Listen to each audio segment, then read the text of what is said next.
Hello, hello. Bah, du coup, je suis en direct du compte de Médoucine et j'espère et j'attends du coup Nutrivie. J'attends Nutrivie. Euh,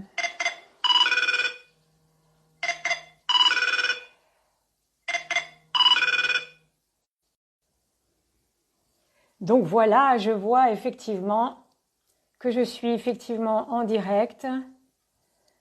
Coucou, coucou à tout le monde. Oui, je vois qu'il y a des cabinets et du coup, j'espère que je vais réussir.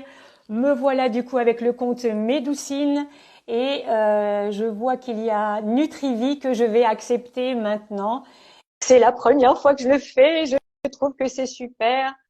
Je fais coucou à tout le monde. Est-ce que ça fonctionne? Bonjour, Est-ce que ça y est, oui, Aïssa. on est arrivé. Super, c'est génial, c'est génial. Merci pour votre patience et du coup, oula, Bonjour tout les le joies monde. du direct. Bah oui, c'est ça, hein. Le tout, c'est d'y arriver. Génial, parce que je te voyais de mon compte en tant que Ries Laurence, mais pas du coup du compte de Bah oui, Médoucine. oui, oui. Non, mais Ben bon, on voilà. est arrivé, c'est le principal. C'est vrai que c'est toujours les aléas du direct. Donc Ouais, j'adore.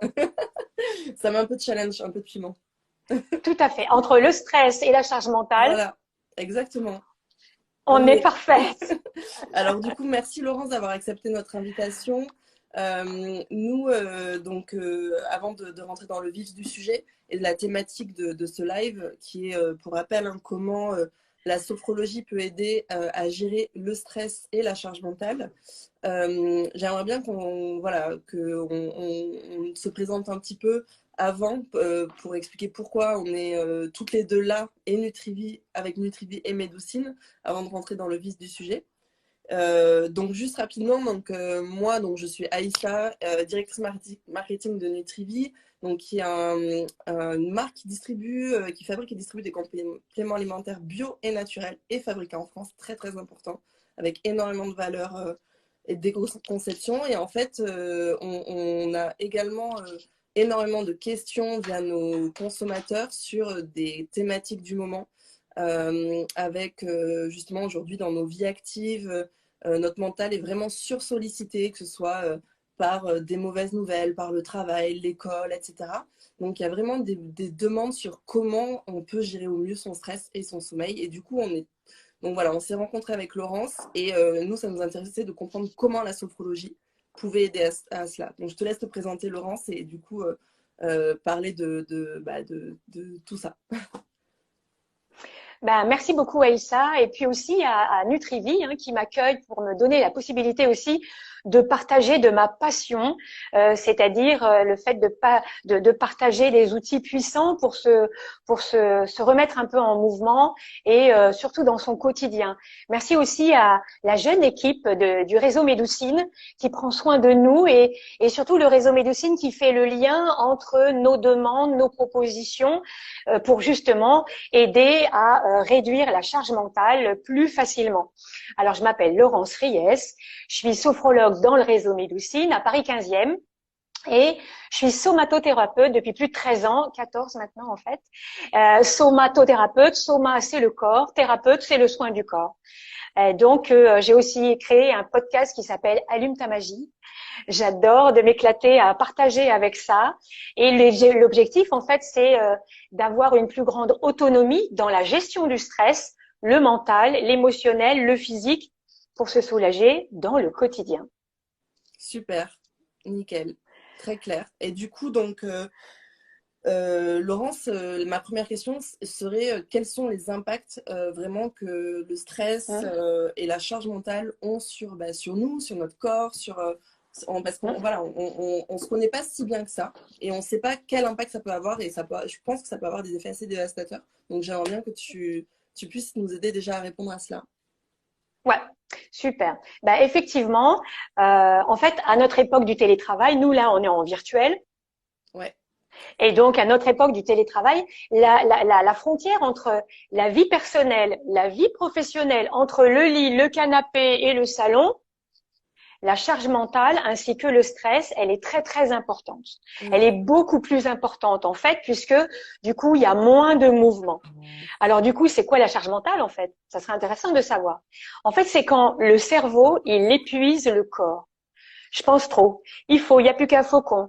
Quand tout doit fonctionner parfaitement tout le temps maintenant. Quand ça s'arrête plus. Je suis là pour les autres. Qu'est-ce qu'ils attendent? Qu'est-ce qu'ils veulent? Des to-do list, de to-do list, de to-do list. Moi, je connais bien tout ça. Hein. Se sentir obligé de tout gérer tout seul et toute seule. En fait, c'est ça la charge mentale.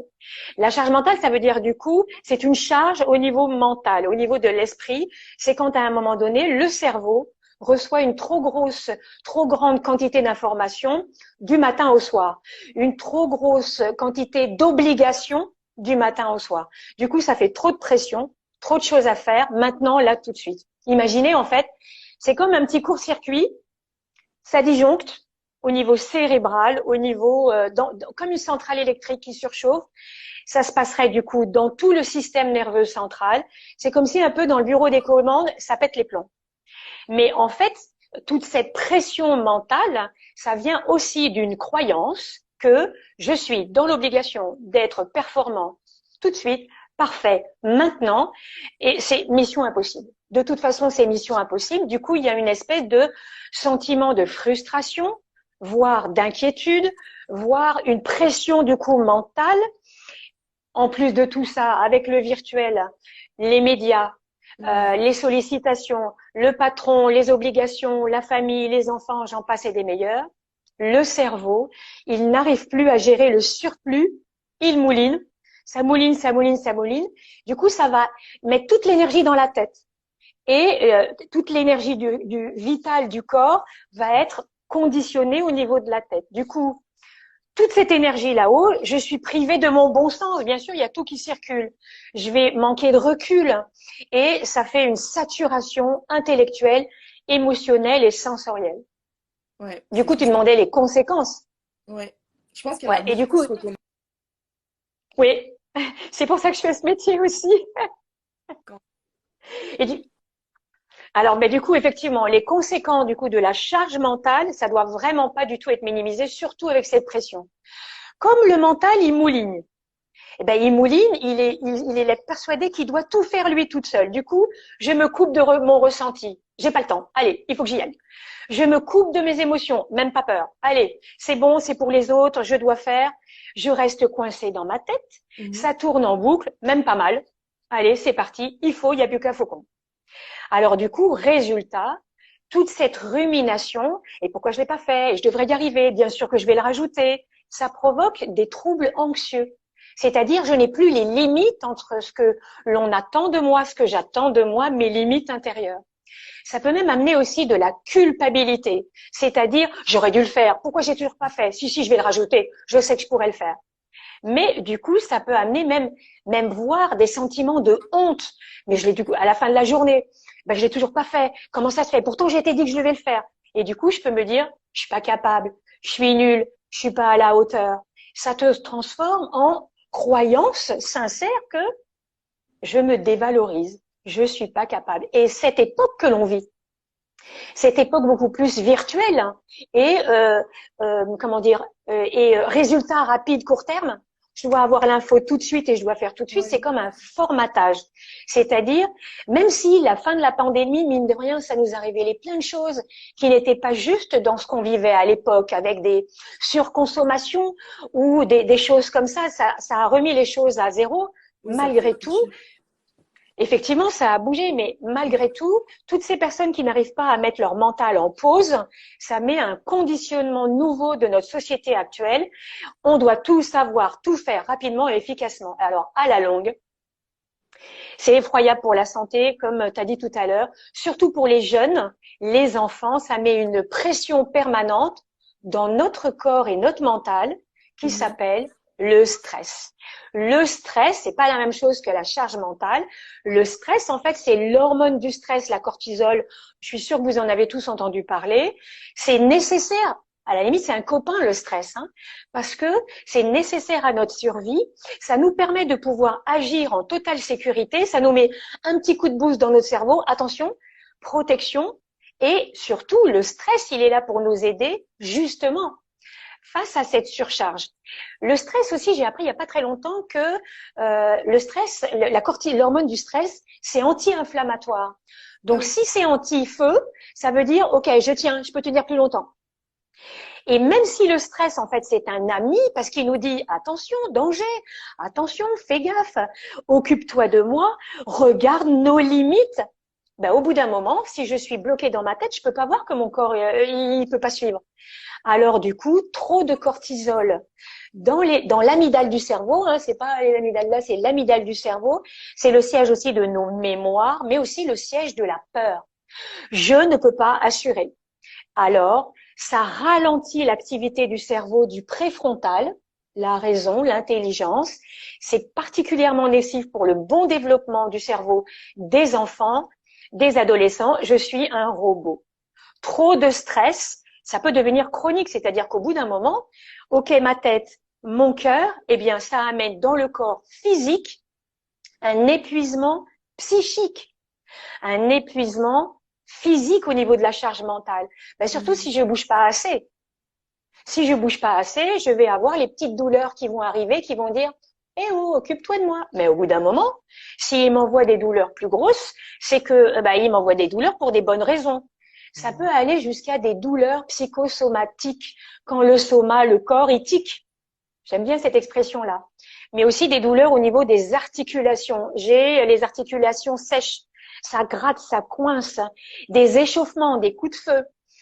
Je peux aussi me retrouver avec mal de dos, mal aux épaules, mal aux reins, mal aux jambes. Mais aussi mal au ventre, des problèmes gastriques, intestinaux.